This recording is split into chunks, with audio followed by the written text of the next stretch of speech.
اللہ کے حقوق میں سے ایک حق یہ ہے کہ اس کی پاکی بیان کی جائے. اور اللہ کی پاکی کس چیز سے؟ ہر عیب سے پاک ہے، ہر برائی سے پاک ہے، ہر نقص سے پاک ہے، ہر کجی سے پاک ہے، ہر ٹیڑھ سے پاک ہے، ہر کمزوری سے پاک ہے. یہ سبحان اللہ پڑھنا مختلف الفاظ کے ساتھ یہ میزان پر جہاں ہمارے نامہ اعمال تولے جائیں گے اور جہاں پر ہمیں ایک ایک نیکی کی ضرورت ہوگی تو وہاں پر یہ ورد، یہ اوراد، یہ تسبیح ہمارے اس میزان کے ترازو میں بھاری ہوں گے انشاءاللہ. اور یہاں پہ اللہ اپنے محبوب کو لے کے جاتا ہے. اسرا بعبدہ، سب سے پہلے سبحان ہم بھی بار بار پڑھتے ہیں، ہر نماز میں پڑھتے ہیں مختلف الفاظ کے ساتھ. یہ اللہ کی پاکی ہی ہے. یہ جو مضمون شروع ہو رہا ہے یہ سبحان کے لفظ سے شروع ہو رہا ہے. سبحان الذی اسرا بعبدہ. سبحان یہ وہی سبحان ہے جو ہم سبحان اللہ بولتے ہیں، یعنی اللہ پاک ہے، پاک ہے اللہ.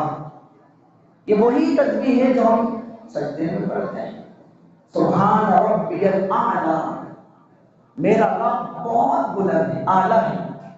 یہ وہی تسبیح ہے جو ہم رکوع میں پڑھتے ہیں. سبحان ربی العظیم، میرا رب بڑا پاک ہے، عظیم ہے. وہ پھر حدیث پاک میں آتا ہے زبان پہ دو کلمے بڑے ہلکے ہیں لیکن میزان میں بڑے بھاری ہوں گے. وہ یہی کلمات سبحان اللہ وبحمدہ، سبحان اللہ العظیم، سبحان ربی. یہ سبحان کے لفظ کے ساتھ الحمدللہ ہمیں تسبیح فاطمہ کی صورت میں جو نماز پڑھتے ہیں ماشاءاللہ وہ جانتے ہیں کہ 33 مرتبہ سبحان اللہ. میں پڑھ رہا تھا اللہ کے حقوق میں سے ایک حق یہ ہے کہ اس کی پاکی بیان کی جائے.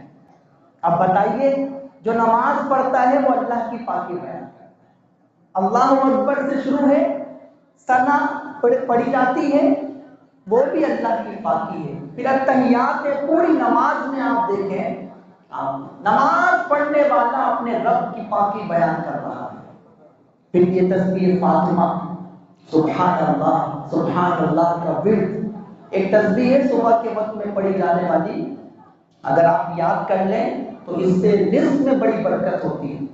صبح کے وقت اگر ہم پڑھیں سبحان اللہ وبحمدہ، سبحان اللہ العظیم وبحمدہ استغفر اللہ، اگر آپ یہ یاد کر لیں تو 100 مرتبہ اگر صبح کو ہم یہ تسبیح پڑھ لیں تو انشاءاللہ بہت سارے مسائل ہمارے حل ہو جائیں. بہت سارے مسائل جس میں سب سے بڑا مسئلہ جو ہمارا معاش کا ہے انشاءاللہ وہ ہمارا وہ پریشانی دور ہو جائے گی. سبحان اللہ وبحمدہ، سبحان اللہ العظیم وبحمدہ استغفر اللہ، یہ کلمات ہیں.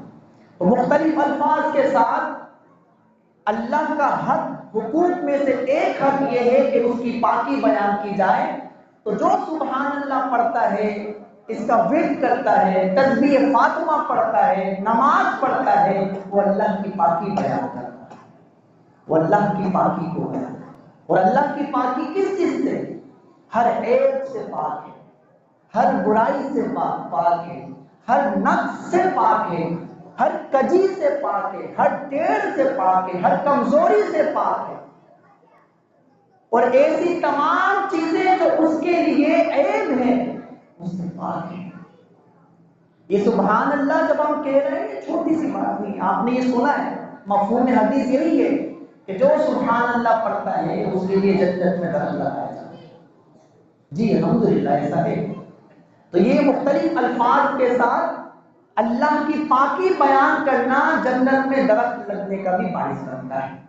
یہ سبحان اللہ پڑھنا مختلف الفاظ کے ساتھ یہ میزان پر جہاں ہمارے نامہ اعمال تولے جائیں گے اور جہاں پر ہمیں ایک ایک نیکی کی ضرورت ہوگی تو وہاں پر یہ ورد، یہ اوراد، یہ تسبیح ہمارے اس میزان کے ترازو میں بھاری ہوں گے.